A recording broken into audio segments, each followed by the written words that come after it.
You're listening to The Higher Ed Marketer, the podcast for marketing professionals in higher education. Join us every week as we talk to the industry's greatest minds in student recruitment, donor relations, marketing trends, new technologies, and much more. If you're looking for conversations centered around where marketing in higher ed is going, this podcast is for you. Let's get into the show.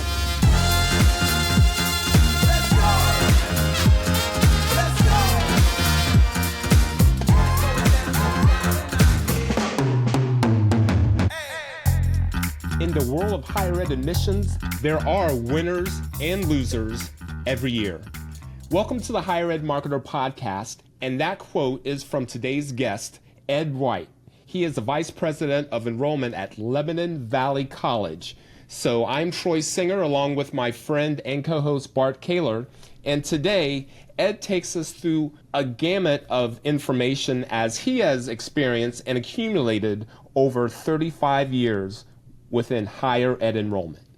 Yeah, I love this conversation with Ed. He's so authentic and really a wealth of knowledge, and he's been in the industry. You know, his career spans about as long as I have. I think we figured out we're really close to the same age, and I love the fact that he kind of talks about that journey and what he's learned along the way, and he gets into blocking and tackling for enrollment and how he's kind of experienced it from a different perspective, being a parent of a prospective college student as well. So it's really a great episode, and I would encourage you to just really kick back and listen and really take some notes and enjoy that. And I also want to just kind of remind you that this episode is going to be sponsored by NextGrad, North America's largest higher education advertising network. We are so honored and thrilled that they've partnered with us here at the Higher Ed Marketer. And the NextGrad network generates millions of impressions every month in over 1,100 high schools in 82 media markets across the United States and Canada, which really blows me away. What makes NextGrad unique is its network of digital kiosks located in the high traffic locations inside high school buildings. Students view helpful educational content and ads from colleges, universities, trade schools, military recruiters, and even public health advertisers. NextGrad literally helps high school students decide on what's next. The NextGrad network is disrupting the old-fashioned college bulletin board, and it's redefining how students learn about higher education. So if you're interested in reaching high school students on their own turf, when and where they're making those critical decisions about their education future, then NextGrad is going to be for you.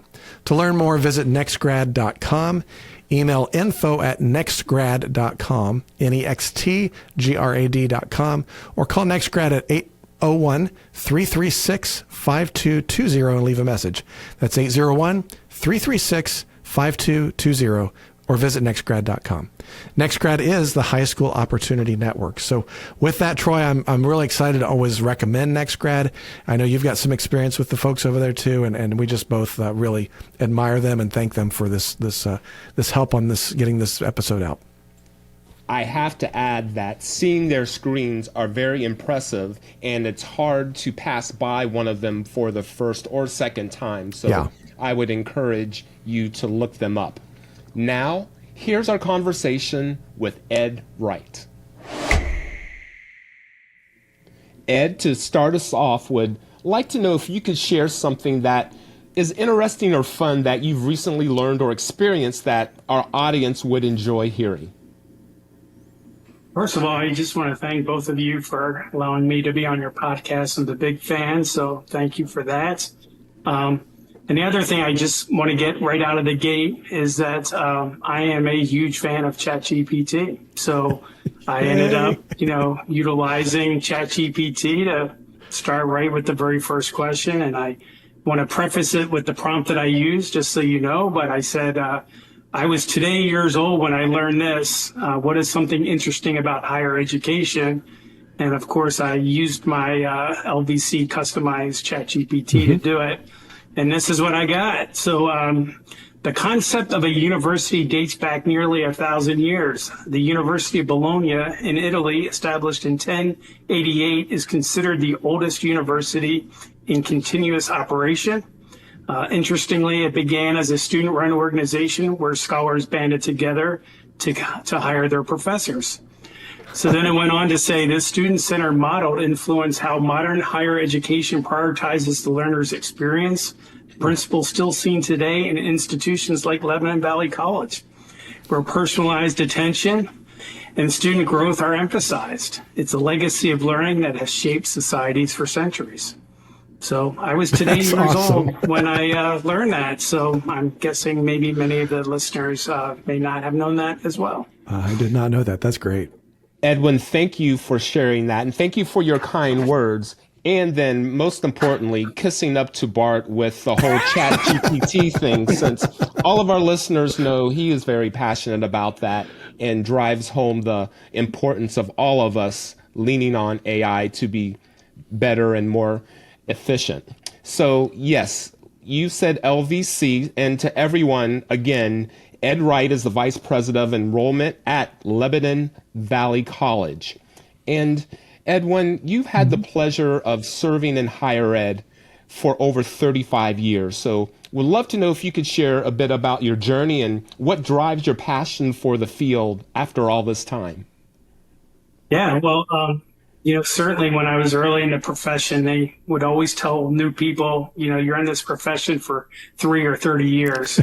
And for the most part, I've found that to be very true. A lot of my friends are either really old or just starting the profession. But, over the course of time, I've had to take some opportunities as they presented themselves. And I started my career in 1990. I'm a graduate of the University of Maryland, but I'm from Delaware County, Pennsylvania, right outside of Philadelphia. So as soon as I graduated from college, I moved back home, and I was looking at ads and whatnot. And, I saw this ad for admissions assistant at Delaware County Community College. So I thought, boy, this would be, something worth pursuing. So, got the job there, which was a really nice job.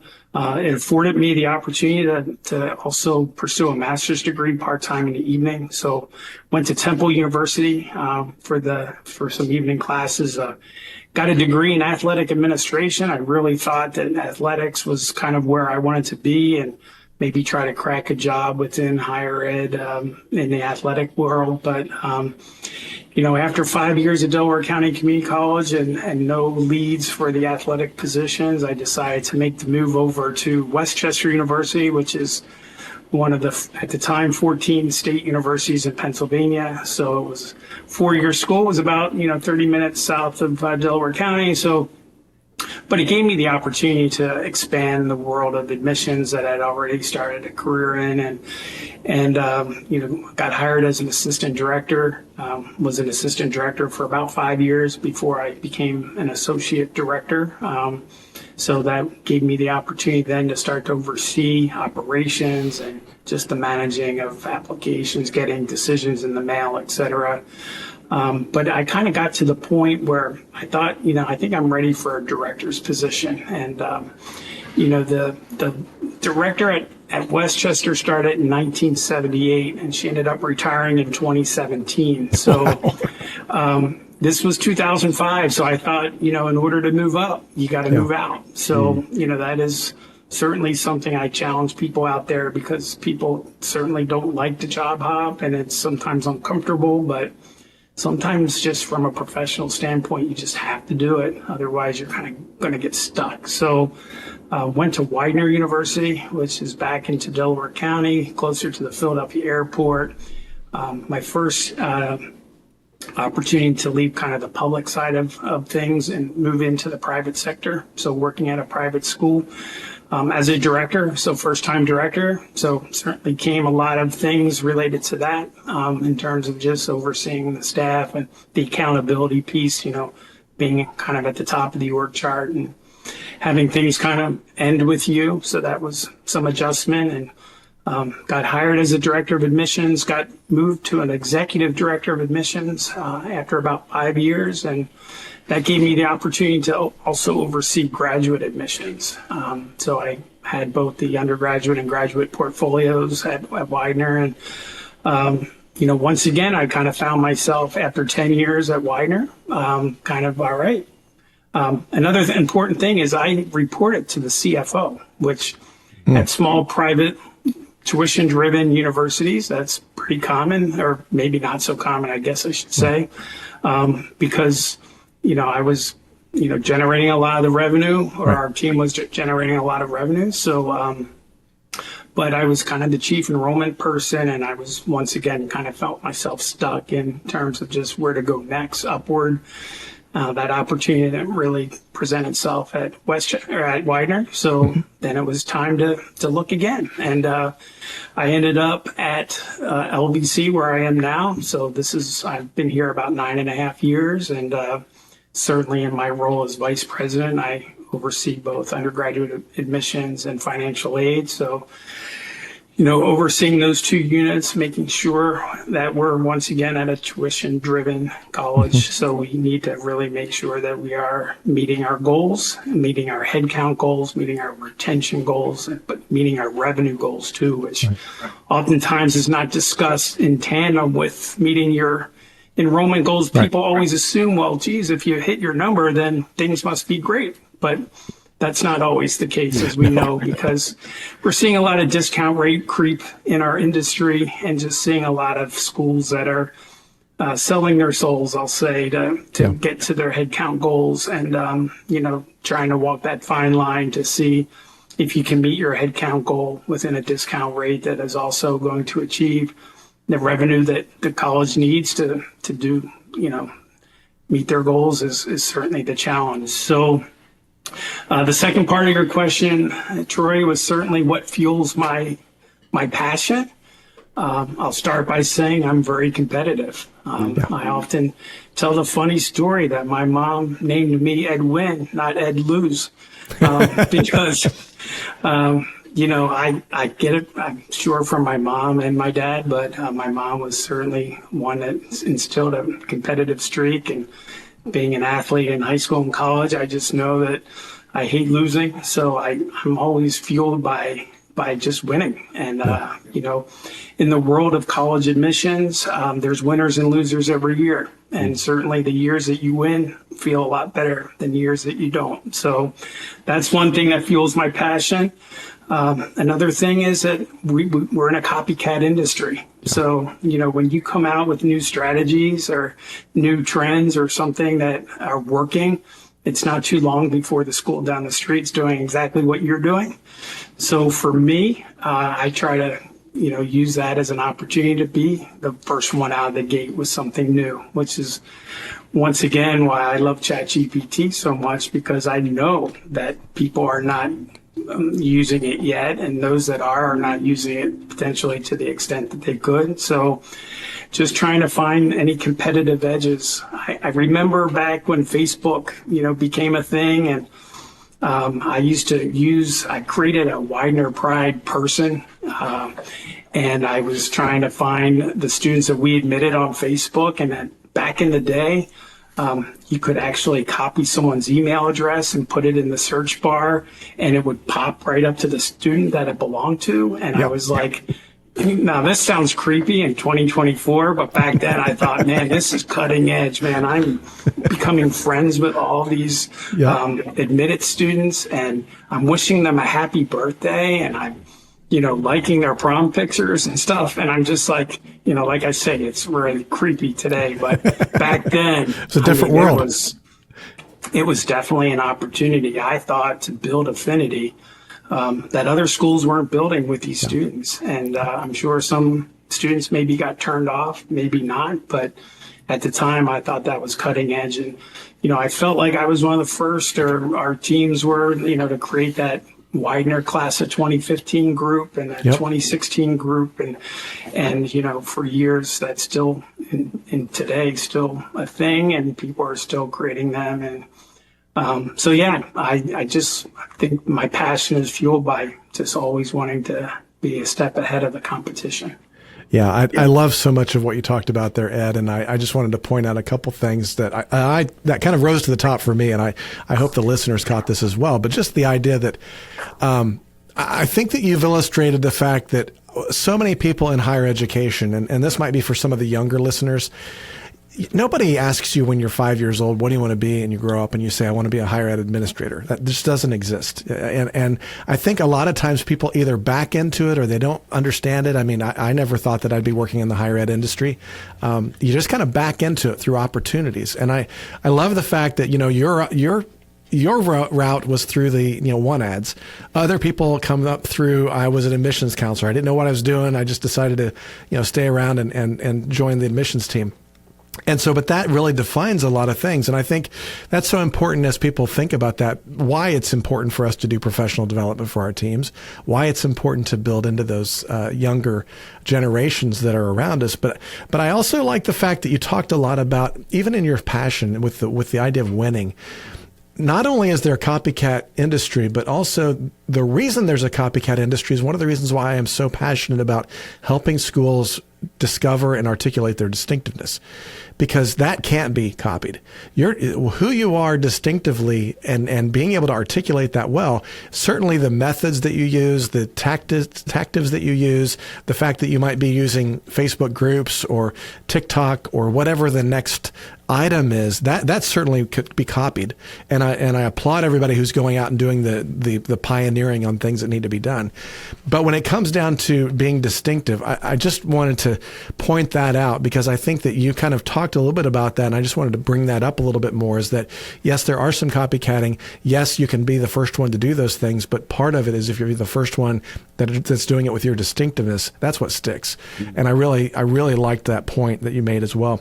But as I'm hearing your story, I'm curious. I mean, what kind of unique challenges or opportunities have you encountered, kind of, especially transitioning between the schools? And honestly, a lot of the transition that happened was locally. I mean, you were not moving across country to go from one school to the next. So talk a little bit about that, because I'm sure that's something people are wondering.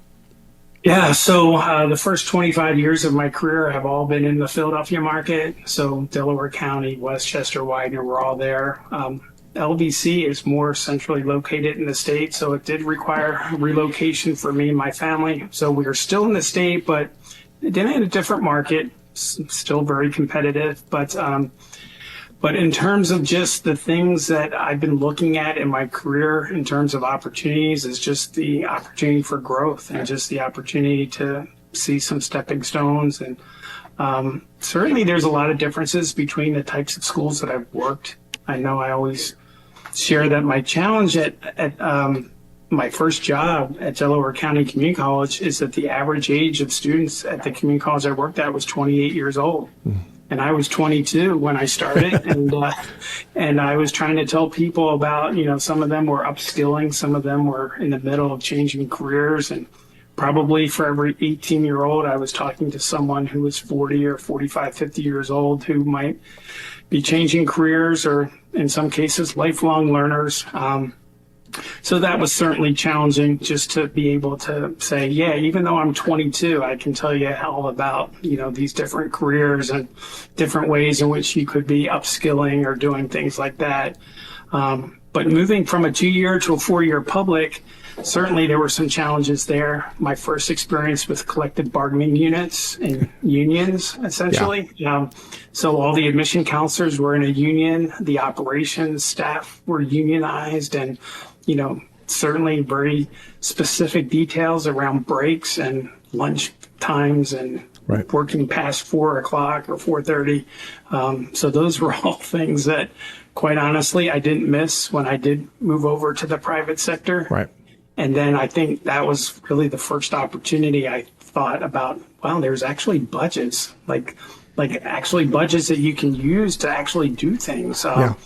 And I just felt like, I kind of was like a kid on Christmas Day. I had all this money now to actually pay tour guides. We didn't pay tour guides at Westchester. They were volunteer, and you could pay tour guides. You could actually go to national conferences. You can do things like this. So it was definitely something to where I felt like you could open up the purse strings a little bit more, because, the old adage, you have to spend money to make money. I just feel like there was a lot more opportunities for us to throw the net a little bit further to try to get more students into your funnel. Even buying names was kind of a new thing to me. 15 years into the career, and buying names for like the first time. That was not really a concept that I was too used to. So, and then lastly at LVC, just the challenges of being a VP at a school that's tuition driven, and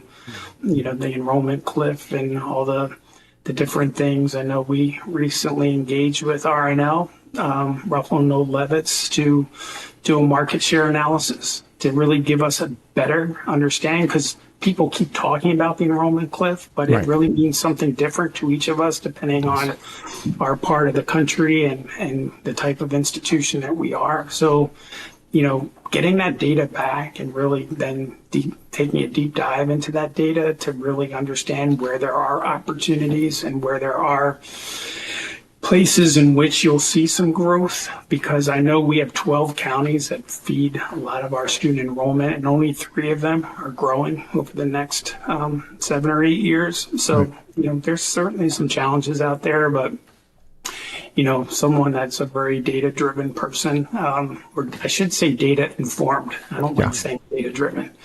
I'm a very data-informed decision maker, so I like to certainly have that information. And each one of these stops have different kind of target audiences that you're going after. So it's really understanding the market, understanding your school. And back to your comment about being distinctive, like what is that distinction of your school that is going to resonate with the students that you're going after? And that is something that you have to kind of marry all of these things together to really then execute your strategic planning.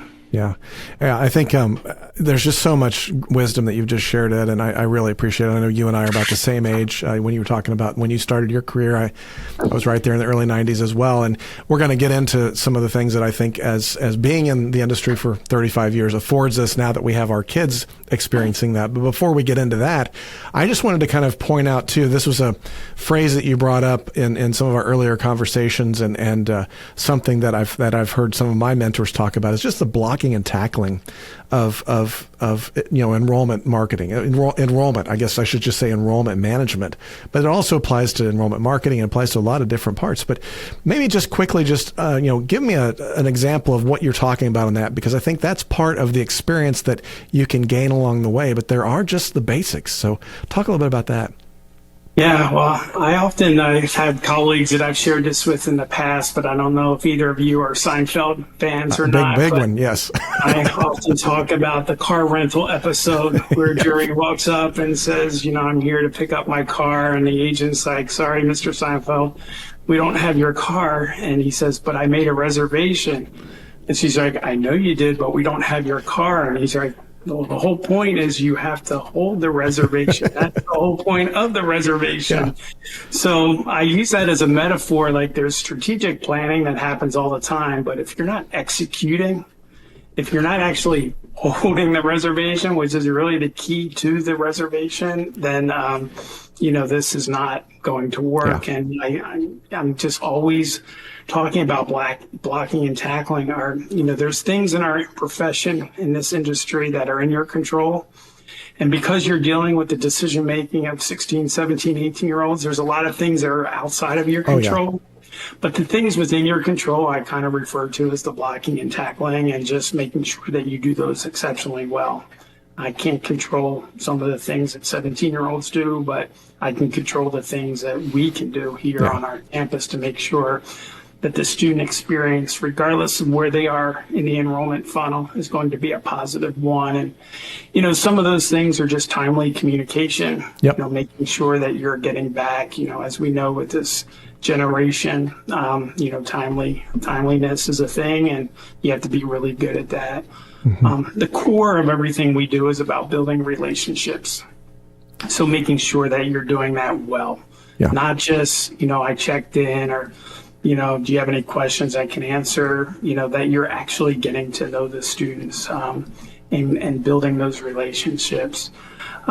Certainly trying to build affinity, like those opportunities, whether they be through the campus tours, the events that you're hosting, the marketing materials, the Instagram. Like, we have an Instagram page. I do not dismiss the importance of that. That's not just a box that we check and say, yep, we have an Instagram page. But what is the content we're putting there? But more importantly, who's following us? Like, if there are a bunch of current students who are our followers, then obviously this is not really doing what it's supposed to be doing. Exactly. So what are we doing to get more followers? Like, I know we, at every open house, we're, telling people, if you fill out a survey and we give out T-shirts, and we're like, but if you follow us on Instagram, here's a T-shirt. Like, we want people to follow us because that is, one of the ways in which we're building affinity. I know effective follow-up is another thing that is just blocking and tackling. Like, you've had now an opportunity to meet a student, a family. What is the effective follow-up? I know doing the circuit of all the different podcasters out there, I know Jeremy Tiers recently had a podcast where he had someone from the casino industry talking about customer service, and I remember him saying, effective follow-up is probably the biggest thing that's missed in all professions, regardless of higher ed or the casino industry or insert profession here. Yep. Effective follow-up is really key. And then, of course, the collaboration across teams, making sure that we're having good relationships with our athletics, our student affairs, our marketing, just making sure those are things we can control. Exactly. Those abilities to work with our colleagues around campus to have a unified core message, and just making sure that we're all kind of doing this together, singing from the same hymn book term I say all the time. So, just making sure that we're nailing the things in our control. And then, of course, we can't really control the things outside. So, try to do what you can, but, focus on the things that we can do. Perfect. That's great. Ed, thank you for that, and exactly what we wanted to hear from you. But now, as Bart alluded to, there's a topic that we both were excited to dive into, and that is you are now finding yourself on the other side of, I guess, the world when it comes to higher ed, being a parent with children of junior and senior age. So would love to know what that's been like for you, especially with all of the knowledge that you have as an enrollment professional. Yeah, so I thought, clearly I was, 33 years into the profession when I went through this. I do have a son who's a sophomore currently at Duquesne University. So shout out to the Dukes. Yep. But when I went through the process with him first time, we basically sat down and said, like, what are the criteria you want us to kind of follow as we start this process? And he basically gave us 3 things, and they were pretty simple, but easy to work with. One was he wanted to major in chemistry. He said he wanted to go to a small school. He said he preferred like a more rural type of setting. And one of the few 17-year-olds that would rather go north than south. But, he likes cold weather more than warm weather. So we're like, all right, that's a good starting point. It's just something to work with. But in Pennsylvania, there's, 100 small private liberal arts colleges. So not a whole lot to go with, but it's something. So we went out and we started visiting schools, and we visited about 5 or 6. And then he came to my wife and I and said, hey, changed my mind. I think I want to major in pharmacy.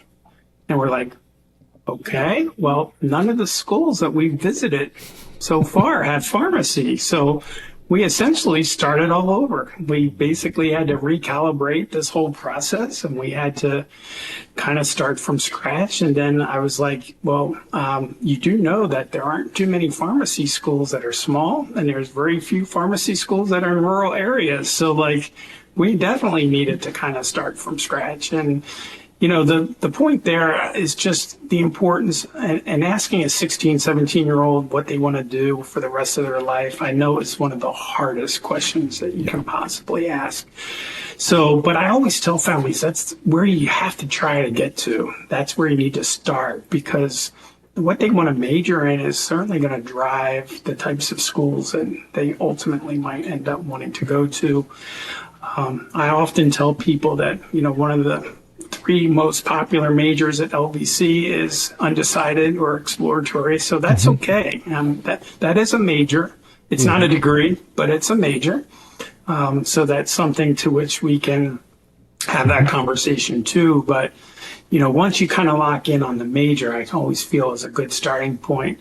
But from a parent, and a parent who's been in this industry for a long time, certainly just trying to lead and have my son, in this case, I have all three boys, so have my son lead the process and not have me or my wife. And that's an important part. I was a parent first, and I try to be a parent first. I don't try to be the higher ed administrator first and the parent second. It's like I'm a parent first. And I do want to say, though, I'm very fortunate that my boys do look at me as an expert, because I have a lot of friends who are in similar roles, and especially school counselors that are professional school counselors, and their kids dismiss like everything they're saying as if they don't know what they're talking about. Right.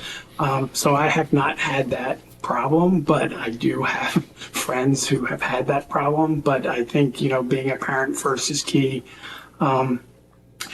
Certainly just trying to have them explore, do that self-assessment or that internal kind of like what it is that is going to make them, be happy, and just both inside the classroom and outside the classroom. I never dismiss the importance of marching bands and the importance of other things like that are a driver for some kids in the decision-making process. It's not always about the major. It's not always about the athletic team. It's sometimes things like theater or marching band, things like that. So just trying to ask my son, though, what is it that you see yourself doing outside of the classroom also as being part of this process? And then just having a chance to kind of reflect after some of these tours and so forth, and just giving the opportunity to provide some insights when I can. But, I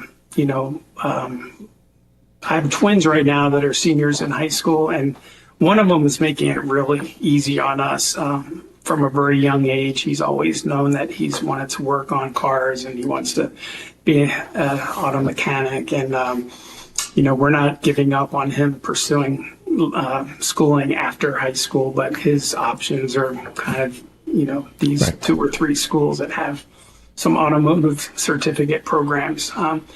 But the other one is challenging us because they want physical therapy, and those schools are they're not as many as other majors, and also there's so many nuances, whether it's direct entry, not, some are 5-year, 6-year, 7-year programs. So this one is challenging, and just having him tell us once again, like what is it that you're looking for, and just to try to be as supportive as possible. Yeah, I think that's great. And I love the fact that it was very clear in your description there just how parent first you were in that. And I think that's great. And I love that. That's been one thing that, I've been trying to do too, because even though my daughter is a senior and she, showed me her first acceptance letter, and I was like, oh, that's great. And I was reading it and I was like, actually, I had him on my podcast. I know that person, which was really odd. But it's funny that you do have to kind of step back and give them space and let them do that. But the other thing that I've really enjoyed is sitting on a tour, or I have the ability to also do this in my profession, to be able to go on campuses and take the tour and be able to provide some direction for marketing and things like that. But being able to sit in on those tours and understand, I like what they're doing there. An example I've been using recently is my son's he's a sophomore at University of Cincinnati. And during the visit day that we went to, it was one of the larger events. And so they had probably, I don't know, there were probably 500 or 600 people in this auditorium, and we got there early. And so we're just, waiting for everyone, and they're playing music. And as they're playing the music, I'm like, oh, that's Hall & Oates. I recognize that song. It's been a while since I've heard that, and I'm tapping my toe. Next song is Post Malone. And he's like, oh, I like this song, Dad. And then a song later is like, Michael Jackson from Thriller. I was like, that's. And I realized they created a playlist for Mom and Dad and for the students. And I was like, that's brilliant. So I went to ChatGPT and created one for a couple of my clients that way. But it's being able to pick up on what everybody else is doing. So being able to say, oh, I like what they did on the tour there. I wonder if that's something we could do. I like the view book, because like you, I've gotten a pile of view books that my kids don't necessarily look at all of them, but I pull them back and grab them so I can kind of study them and see them. But is that something you found out, is just the idea of being able to see a lot more of what's going on out in the industry just because you're on the receiving end?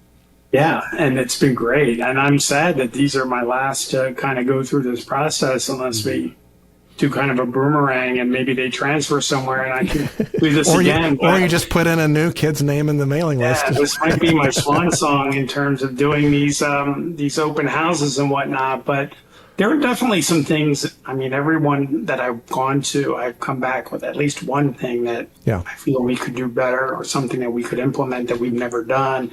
I'll start off, there's been the good, the bad, and the ugly. But the good, I had an opening presentation done where the QR code was put up on the screen, and people were encouraged to get out their phone, and the whole presentation was interactive. So did questions where people had to put in answers, and then a word cloud would pop up with people's answers. And one of the questions was, what do you want to do after you graduate? And physical therapist was like one of the biggest words, and like creative writing was a little tiny word. And, so it was like very fascinating to see just even what some of the other people had put. But, when I asked my son and my wife what they thought, they both were like, yeah, that was cool. And this was like, maybe we visited about 10 or 11 schools. This was like school number 8 that we visited. First time we had seen that. So that was definitely a plus. And I would definitely recommend, and I've talked to my team about trying to incorporate that interaction in the opening remarks, just to make sure people are still, the coffee's kicking in, whatnot. But that was one that was really good. This is me speaking, but maybe others might find this to be interesting. But one school actually has their menu that they're going to be serving on that day on the registration page. I thought that was brilliant. Yeah, like, hey, that's pretty cool. Like, I'm going to have Belgian waffles before this day even starts. Awesome. So, like, that's something I thought was pretty cool. But really, the one thing that's kind of sealed it for my son right now is he actually got to go into a cadaver lab, into one of his, tours. And the only school that did that, and ironically, that's his number one choice right now. But, my advice to people out there is that if you have toys and if you have things that you want to show that other schools don't have, do it. You don't have too many opportunities to make a first impression. And I just feel like, that's something that really not only resonated with my wife, but my son was like all over that. And that just sealed the deal. And, that's all been very good. In terms of some of the things that I've seen that haven't really worked real well, one of my frustrations is that we go on these campus tours and these open houses, and like 24 hours later, we're getting emails to come visit their school and come to an open house. And I'm just like, we were literally just there, like within the last 24 hours, like just the segmentation of some of their messaging. I've seen some schools are just probably, they might have a drip campaign that they're not really identifying, like who to exclude. And the pros and cons of having some drip campaigns is, exactly what I'm speaking of. But also it was actually happening before the actual event, where we would register 2 weeks in advance, and a week before the event, please register for our open house. And did you do it? I thought we did it already. So like there was some questioning about whether we did it or not. But and then just the execution of just some of the things that are being done is just not been real good.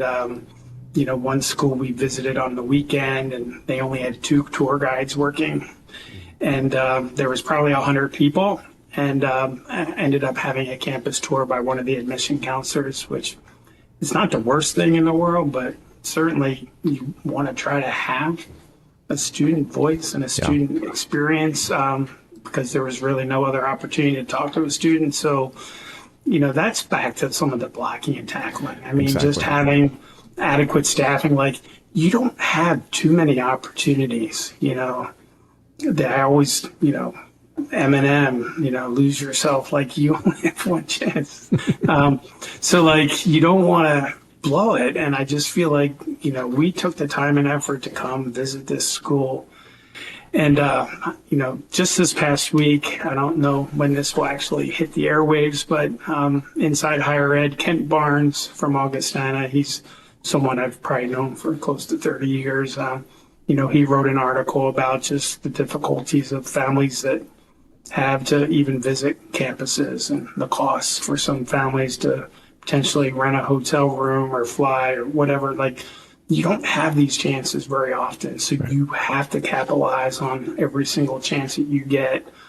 And then one last thing I'll point out is, make it very clear and manage the expectations of these families before they come. Because, the first time around with my oldest, we were debriefing after visiting 5 schools. My wife said, but we didn't have lunch at that school. I don't know what the food was like. And I'm like, well, we didn't sign up for lunch at that school. Like, we got what we signed up for.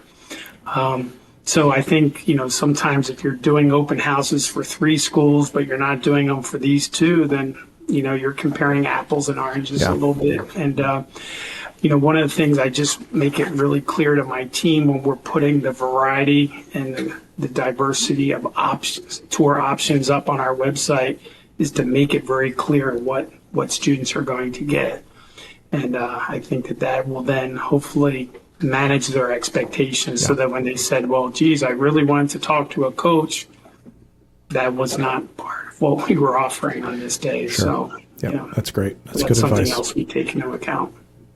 Good. And kind of talking about that and bringing you back to the other side of the fence, LVC has introduced a build your own model for prospective students, and would like to know if you can tell our listeners how this initiative came to be and what impact it's had on prospective students as they go through that experience.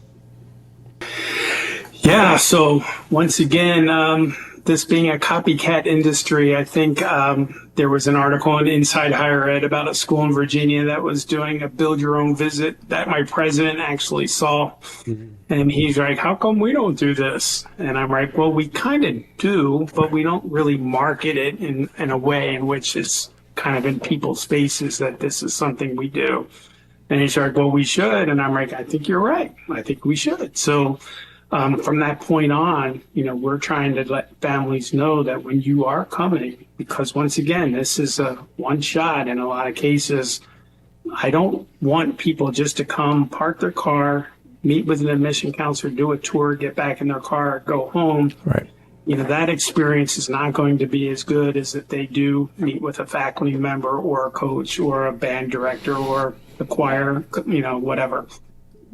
So, we found this is some risk reward, no doubt about it, because, trying to sometimes feel like you're putting the round peg in a square hole with trying to just manage all these different people and the times in which, the students want to be on campus. And of course, it goes without saying that families often will show up 30 minutes early and sometimes 30 minutes late. So that also drives this process and turns it upside down sometimes before it even gets started. But the reward is just phenomenal. Like, if you are able to take a student, particularly one that's been accepted. So let's say that this is a yield event that we have in place.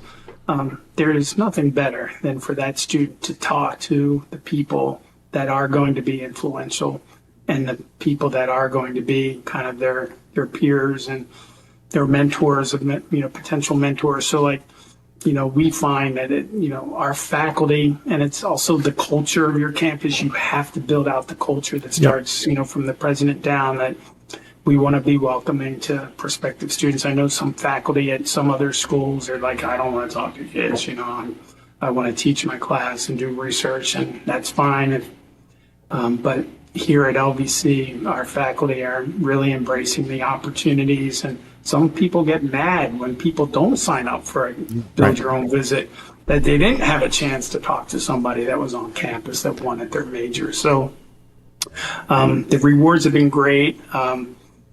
Certainly our students are getting this interaction with inside the classroom, outside the classroom, and oftentimes they're on campus maybe sometimes 3 to 4 hours opposed to maybe 90 minutes in the past. So each of those minutes and extra time on campus to me is building stronger affinity with that student. So I would definitely encourage schools, if you're not doing it, definitely try to build it. And I would also say that this is not going to come as much of a surprise, but there is turnover in admission staff. So during the course of, some recent turnover, we've changed some job descriptions. We've changed some job titles of some of our new hires and just moved some people around so that this became very prominent part of our office structure. So having a visit coordinator, someone who's very patient, someone who is very understanding of people who come 20 minutes late. That's really part of this, is just making sure that, you have the bandwidth of the people that you're putting in charge of this, but also, like I say, they have to then try to make some lemons out of lemonade, or lemonade out of lemons sometimes, right? Because, curveballs get thrown, even because we have people who register and say, I'm interested in this major, and they walk through your front door and they tell you they want something else. Right. From when they registered. So there's a lot of, movement that happens in real time, but, having the right people doing that is, obviously part of this process to make it successful.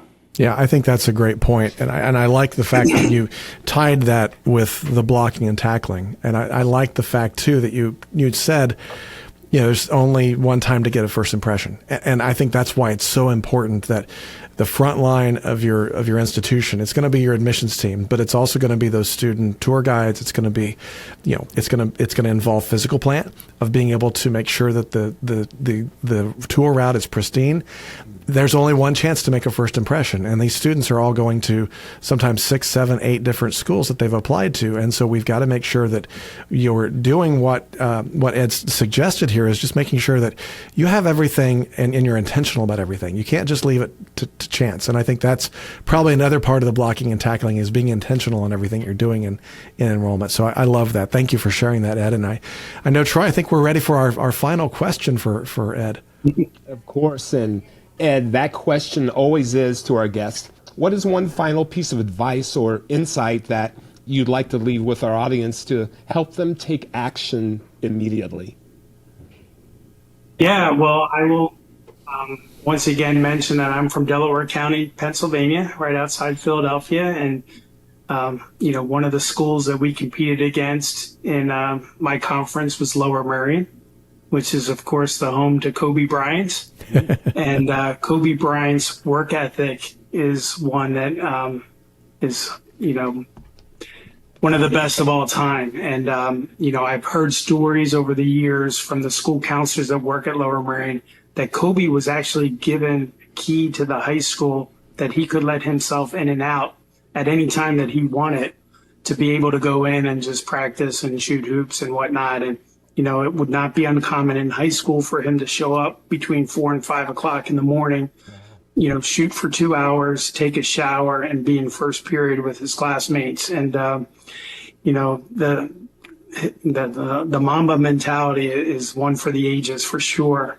And I think, my last takeaway and just what I'm saying is, we've all chosen to be in a profession. So whether that's in enrollment, marketing, whatever profession it is, you really have to work. You have to work at getting better. And I think there's so many opportunities now with these podcasts that are available, with webinars and in-person conferences. A really big part of my career was actually getting involved in my professional organization. I was president of PACAC, and just getting involved. And, my piece of advice for managers at the top of the org chart is to also empower your new hires and some of your junior members of your staff to get involved, but challenge them to become active learners and be the best admissions professional you can be, whether you're going to be in the profession for 3 years or 30. These are all important things. And, thanks to Kobe Bryant, I actually did see him play in high school against my alma mater. Wow. High school team. Kobe worked at it. He was great for a reason. And it's so disappointing when you see so many talented athletes who don't put in the work ethic.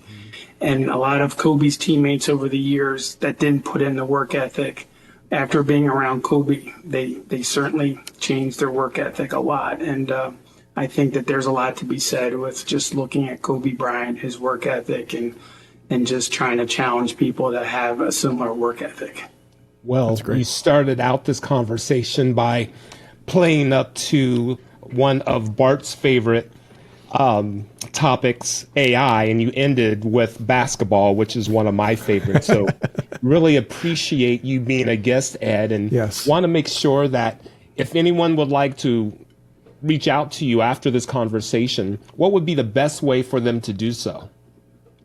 Yeah, I'm pretty active on LinkedIn, at least as a content consumer, not much of a poster, but Edwin Wright is the best way, and direct message me. I'd be happy to connect with people, and that's probably the best way to get a hold of me. Great. Very good. Ed, again, thank you for joining us on the Higher Ed Marketer podcast. All right. Thank you both very much. You are welcome. Bart, what are your parting thoughts before we end our episode? Well, I am so grateful that Ed could join us on this. He and I have been connected on LinkedIn, and he made a comment and a few comments on my post. I was like, Ed, I'd love to have you on the show. I think he had some very articulate things to do. So really, thank you, Ed, for being on the show with us today. I love the fact that so much of what Ed shared from his career to being able to kind of talk through his experiences of having both sides of it, having it as a professional, but then also experiencing what it's like as a parent of a prospective student. I thought there were some really good things on there, and I would say too that just that last thing that he talked about with the work ethic. We had a lot of name drops on this episode. So, having Kobe Bryant talking about his work ethic and modeling that to, I think we dropped Hall & Oates and Michael Jackson. And I will give you credit, Ed.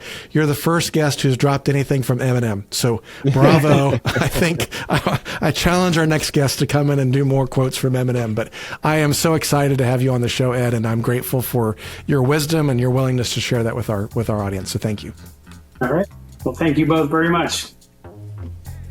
To our audience, thank you so much for listening to the Higher Ed Marketer podcast. And if you enjoyed this episode, please subscribe to the show, leave us a review, and share it with your colleagues in higher ed.